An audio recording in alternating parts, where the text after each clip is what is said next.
We are just over 24 hours away from SummerSlam, so that means one thing: tonight Smackdown is the go-home show. Welcome back, guys, to Fog Wrestling, here to preview tonight's show. Could not get access to WWE.com for some reason, couldn't get access to a lot of websites, so today we're we're doing the job, we're doing the job to WrestleFeud.com, so shout out to them for providing this preview.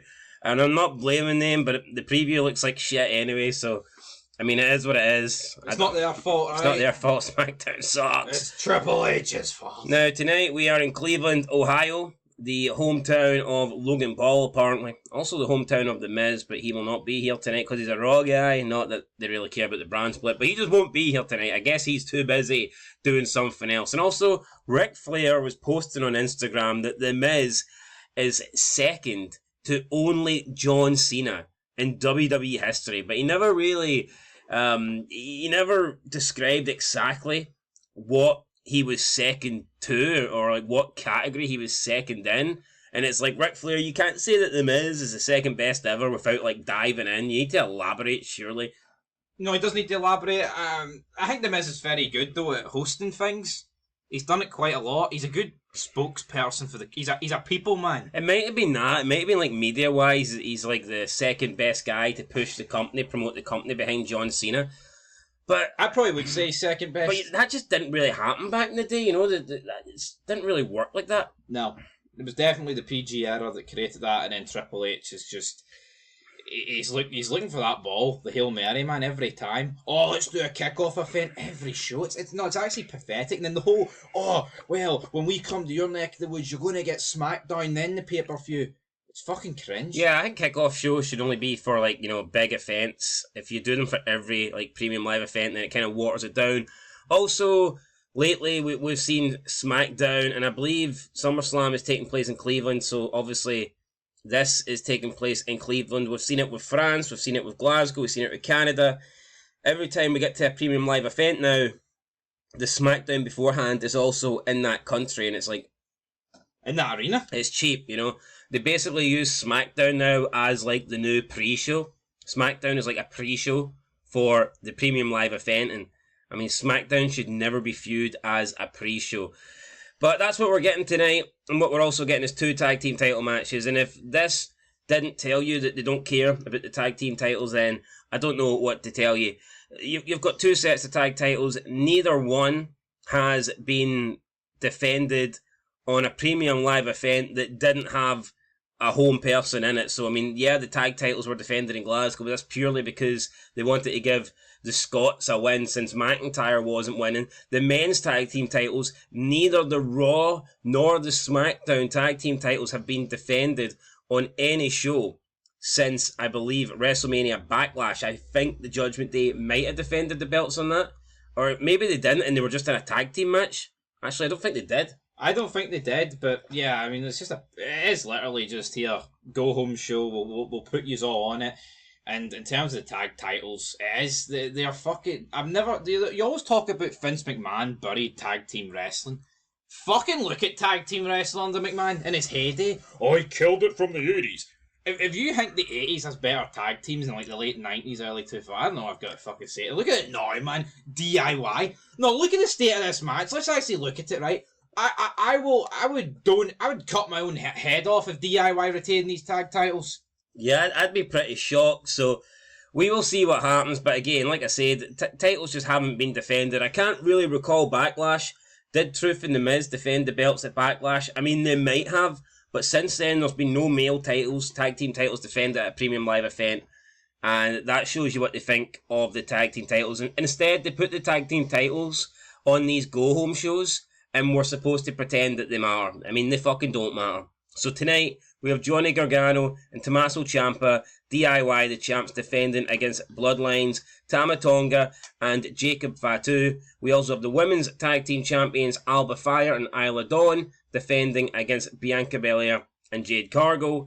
We have Logan Paul returning to his hometown, and Cody Rhodes and Solo Sikoa going face-to-face. Alright, let's break it down. Cody Rhodes, Solo Sikoa going face-to-face. This has done nothing for me. We've seen these guys interact quite a lot. just two boring motherfuckers. That's the God's honest truth, guys. Two boring fucks that I personally don't care what they say to each other. This Cody Rhodes run fucking sucks. As bad as a champion as Damian Priest is, and as bad as I think Gunther is, and I've said Gunther should never be a world champ, I'm actually looking way more forward to the Gunther Priest match than I am this match, and that speaks volumes, because I don't think Gunther nor Priest should be competing for a world title yet. In my opinion, that match is way more intriguing, and I'm looking way more forward to it than this one right here. Cody Rhodes, Solo Sikoa. I just do not want to see it. Solo Sikoa, wasn't that long ago, this guy was a stepping stone. He was just somebody that Cody Rhodes had to beat on his way to Roman Reigns. And now, we've got the hindsight of realising that Cody Rhodes should never won the title because he's fucking flopped. And we're trying to push Solo as if he's the new Roman Reigns, and he just clearly isn't. So, yeah, don't care for this match at all. I don't care for it. I mean, it says go face to face. We've seen it pretty much since Mania, man. These guys have came face to face a lot. Well, I mean, apart from the AJ feud and Logan, but ever since all that, man, they've been building up Solo slowly. But see, ever since they pulled the trigger, it's every fucking week with these two. You can't hype up a face to face between them when it's happened for about 2 months straight. Yeah, it's just fucking... And they fucking suck, you're right. I part of me can't stand Gunther. I think Priest is a fucking mid-carder for life. Yeah, but you remember... And it still smokes this shit. Remember back in the day, though, they didn't just go face to face. You actually got like interesting shit happening, like Alonso and the fucking Austin in the beer truck. You know what I mean? Like, yeah, but it's like in the cooperation. Steiner and Triple H. You know, you've got a body pose showdown. You've got the whole weightlifting showdown. No, tonight they're literally just going to go face to face. Yeah, and Cody, are they alive? Cody Rhodes is going to have time to talk, and then Solo Sikoa have a time to talk. It's your turn to talk, then it's my time to talk. Nothing flows. Nothing feels organic, man. These promos feel 100% scripted. It's not like back in the... See, if it was Austin and Rock and they were in the same ring at the same time, you wouldn't know what was fucking going to happen. Somebody could come out for the back, man. Undertaker could come out and double choke slam and want a shot at the title. McMahon could get involved. We could see monster trucks. We could see Austin getting chucked over the bridge. You could literally see anything. Tonight, we know for a fact we're going to see fucking nothing. You know what? At the most, you're just going to get Bloodline beat down Cody. We've already seen that. We've seen that shite in previous weeks. Cleveland, what do you want to talk about? Acknowledge me. Fuck off in the bed. If you could pick one winner between these two at SummerSlam, as bad as Cody Rhodes is, do you think that Solo... Yeah, I would give it to Solo. Fuck Cody Rhodes. Because I think if you go at least with if Solo wins, it's something fresh. Yes, and I think, you know, maybe it'll accelerate a Roman Reigns return. Hopefully. I think if Roman Reigns is coming back, it'll be tonight. On SmackDown?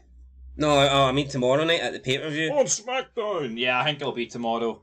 They're still short of their tickets, so they might need the big dial. I mean, WWE, they drag everything out, you know, it's so slow. They could have had Roman Reigns could have came back months ago, and you could have sped up this match, but what they probably want to do is, I imagine they want to do Bloodline versus Bloodline at Survivor Series, and then probably have Solo versus Roman at WrestleMania. But how much does that suck, though, that we already know that's what they're going to fucking do?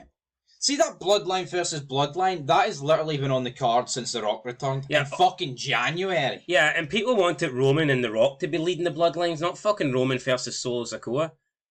Yeah. So what I think what should happen is, get that over and done quickly. Just have Roman Reigns beat Solo Sikoa. Squash him. Roman Reigns thinks he's back in charge. He thinks he's head of the table again. He's a tribal chief again. He's coming after the belt. And then, do you smell what The Rock is cooking? It should be Rock versus Roman at Mania. Do not be wasting a Mania match on Roman versus Solo fucking Sikoa. No. But WWE are so slow. They like to fucking draw everything out. They'll probably have Roman versus Solo this year and then try and do Rock versus Roman next year. I wouldn't be surprised. Yeah, I wouldn't be surprised at that, but hopefully, God. Here, maybe they'll have Rock versus Cody this year, and then that means when it's Rock versus Roman, they're both lost to Cody Rhodes. Oh, and then by the time we get to WrestleMania 42, Rhodes will still have the belt over his shoulder and asking people what they want to talk about. What do you want to talk Anyway, about? Up next, I want to talk about, we'll just skip over Logan Paul, nothing really interesting there. Oh, a lot of controversy, though. He came out and backed that woman fighter that got battered by a man. Yeah, then he backtracked saying that there was misinformation going on Twitter and he kind of shat himself, so... He did. Fuck Logan Paul. Guy is an absolute shite bag, and I'm sure he only says what his handlers tell him to say, so yeah, I'm not surprised to see Logan Paul backtrack. Next match, so tag team match, Alba Fire, Isla Dawn. What is happening? Defend against Bianca Belair and Jade Cargill. I'm going with the champs to retain, actually. I don't see what a secondary run for these two do. The turn has been long overdue. I see it happening tonight. I see the champs winning and Jade Cargill turning heel. That's what I think. I see that happening. I don't see Alba Fireys on winning clean.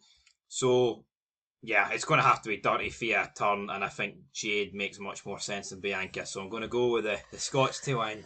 The only thing that surprises me is that I thought if they were going to do that, they would save that for SummerSlam to try and have a SummerSlam moment. But I mean, it doesn't bother me.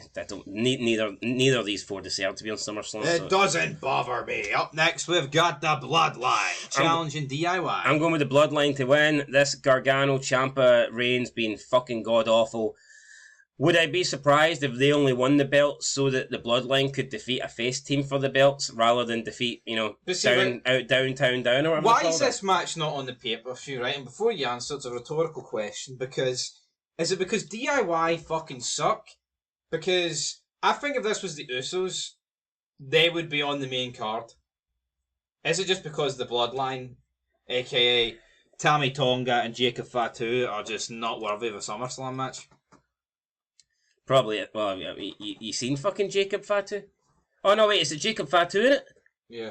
I thought it was the other guy that sucks. Tammy Tonga, well, you see the other guy who can't work a dime, low blows, misses him. That's what I thought was in this match. Turns out he's not, according to WrestleFew. Yeah, either way, I'm going to go with the Bloodline. Does it really matter? Tag team wrestling's dead. If the Bloodline is going to lose a match, it's going to be against Reigns or something, right? It's not going to be against DIY. Yeah, pretty much. Anyway, guys, that is it. We will catch you in the next one. SummerSlam preview coming later on tonight. And we're also doing another £25 giveaway for SummerSlam, and you can make your predictions. You can enter that giveaway in the community section of the channel, so stay tuned for that, and we'll catch you later. Till next time. Peace. Also, SmackDown tonight, SmackDown review tonight. We're going to give you it Friday night, not this lazy Saturday next day shit. Friday night SmackDown review coming to you later on from Cleveland. Till next time. Peace.